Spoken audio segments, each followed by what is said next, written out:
Walaupun banyak yang mengganggu rencananya, sang jenderal tidak putus asa. Dia mengulang dan mengulang lagi, sampai dia berhasil yang menyelamatkan Chang'e. Dengan sedikit rencana yang agak sedikit licik, sang jenderal memukul semua yang berpapasan dengannya.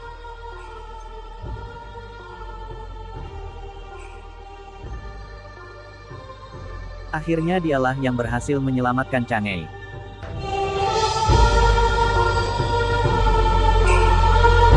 Namun, melihat keanehan sang jenderal, karena memukuli para dewa, Mahadewi lalu menghukumnya dengan 100 pukulan. Dengan perbuatannya itu, membuat sang jenderal dicap sebagai orang yang aneh, dan Chang'e malah semakin dekat dengan Wukong. Yang membuat sang jenderal menjadi sangat putus asa. Kita beralih kepada kera kecil. Di sini kita diperlihatkan kemampuan dari kera kecil, dan keajaiban pun muncul. Ketika anak Dewa Kerbau mengajari ilmu menghilang kepada kera kecil. Hanya dengan sekali pengajaran, kera kecil langsung hampir bisa menguasai ilmu menghilang itu. Yang membuat para murid di sana, sangat terkejut dengan kemampuan kera itu. Karena mereka perlu bertahun-tahun, dan berulang-ulang untuk menguasai setiap ilmu yang mereka pelajari.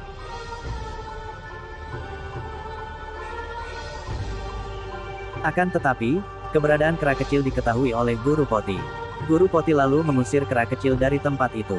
Semua murid di sana, lalu meminta kepada Guru Poti untuk menerima kera kecil menjadi murid di sana. Guru Poti, tetap tidak ingin menerima kera itu sebagai muridnya, karena asal-usulnya saja tidak jelas. Guru Poti sekali lagi menegaskan, bahwa, Guru Poti hanya akan mengajarkan ilmu sihir kepada anak para dewa saja, agar mereka bisa berbakti untuk langit. Namun, dengan cerdas kera kecil mengatakan, bahwa, dia berasal dari batu, dan batu berasal dari langit, itu artinya langit sebagai ibuku dan bumi sebagai ayahku. Mendengar perkataan itu, membuat Guru Poti tersenyum, dan mengatakan, kera kecil, kau memang pintar bicara. Ternyata kau berasal dari batu yang terus-menerus menyerap saripati semesta alam. Sehingga terbentuk sebuah janin, dan di saat itu kau terlahir. Pada akhirnya, Guru Poti menerima kera itu sebagai muridnya. Karena kera kecil belum memiliki nama, Guru Poti memberikan nama, Sun Gokong. Yang membuat kera kecil dan semua murid yang ada di sana sangat senang. Hari demi hari mereka lalui dengan penuh semangat. Semenjak keberadaan kera kecil di sana, menciptakan suasana yang baru, para murid dan kera kecil belajar dengan sangat baik dan bersungguh-sungguh. Membuat mereka semua, mampu menguasai setiap ilmu sihir yang diajarkan. Tak terasa, mereka belajar sudah cukup lama. Guru Poti, lalu menanyakan kepada semua murid di sana, untuk mendalami satu ilmu sihir dari beberapa ilmu yang telah diajarkan. Namun, Sun Gokong mengatakan, bahwa dia, tidak ingin mendalami satu ilmu pun di sana, karena bukan semua ilmu itu, yang ingin dia pelajari. Mendengar perkataan itu, Guru Poti sangat marah.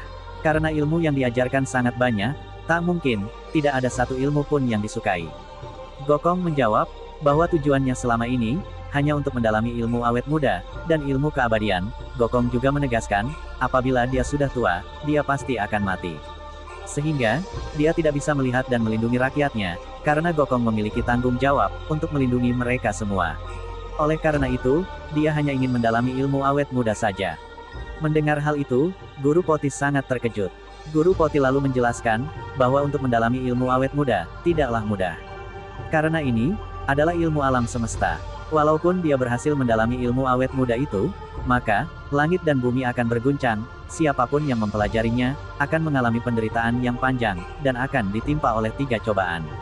Cobaan yang pertama, langit akan mengutus Dewa Halilintar, untuk mencambuk sebanyak 49 kali setiap harinya. Barang siapa yang hatinya tidak teguh, maka, dia akan hancur menjadi debu, dan tidak akan bangkit lagi. Walaupun ada yang berhasil lolos dari cambukan tersebut, maka langit, akan mengutus Dewa Angin, dan akan meniup dengan tiupan yang sangat dahsyat, hingga menembus organ tubuhnya. Dan akan mati tanpa tersisa. Bukan itu saja, bila dia masih berhasil melewatinya, maka, langit juga akan mengutus Dewa Api untuk membakar jantung dan organ tubuhnya, sampai tak tersisa. Sekalipun, dia sudah bertapa selama 1000 tahun, tetap tidak akan ada gunanya.